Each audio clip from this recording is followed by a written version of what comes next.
Damn, Bakugo, you didn't have to go that hard.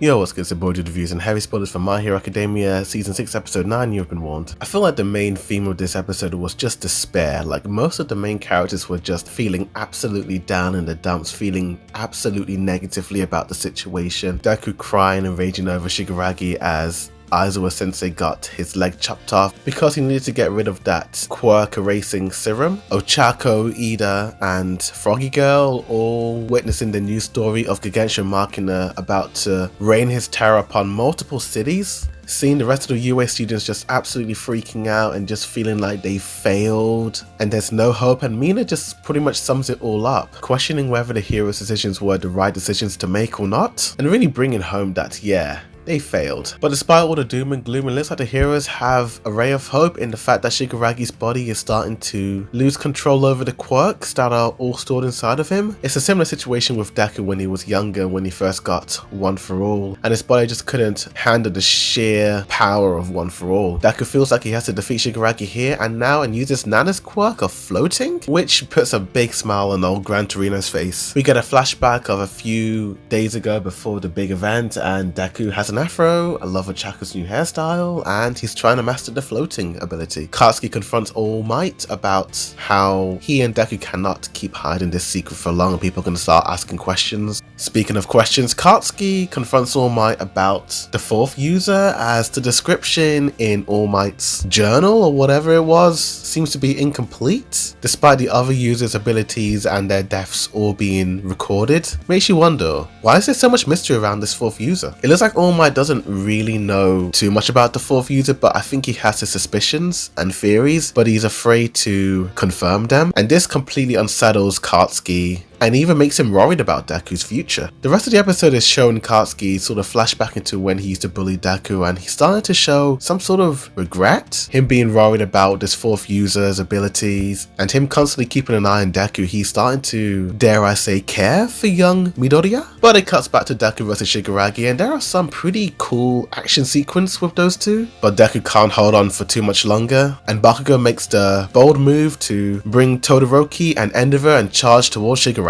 The main plan is for Endeavor to completely toast Shigaraki in one attack. Rocklock is obviously like not really feeling this because he's just seen these people as children, but he's already acknowledged Deku, so the guy's fine with it. They go charging up, Endeavor burns Shigaraki, and OMG, it's a pretty unsettling scene with Shigaraki just screaming out in pain as he's being burned alive by Endeavor. All of a sudden, All For One's voice starts to be heard and we see some of his powers leak out of Shigaraki and stab Endeavor. He's about to go and stab Deku, but Katsuki charges towards Deku and protects him from the spears of All For One. Damn, what a character 180 with this dude. Literally from episode 1 telling Deku to go jump off a building to sacrificing himself so that Deku can continue to live on. Katsuki Bakugo, what a man you are. Now, if you didn't watch the preview at the end of the episode, then I highly recommend not watching this section because we'll be showing some of the stills from that preview from this episode for next week's episode of episode 10, so you've been warned. I have seen some people online complain about this panel of Bakugo being impaled, saying that it wasn't as faithfully adapted from the manga. I mean, really, come on you guys, not every episode needs to be a 10 out of 10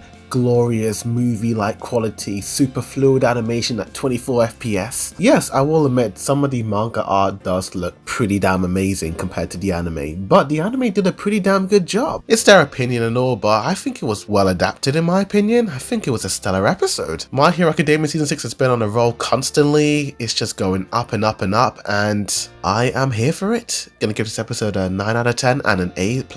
I am hyped for next week's episode, cannot wait. But tell me, what did you think of My Hero Academia episode 9? Boy, did the review, signing out.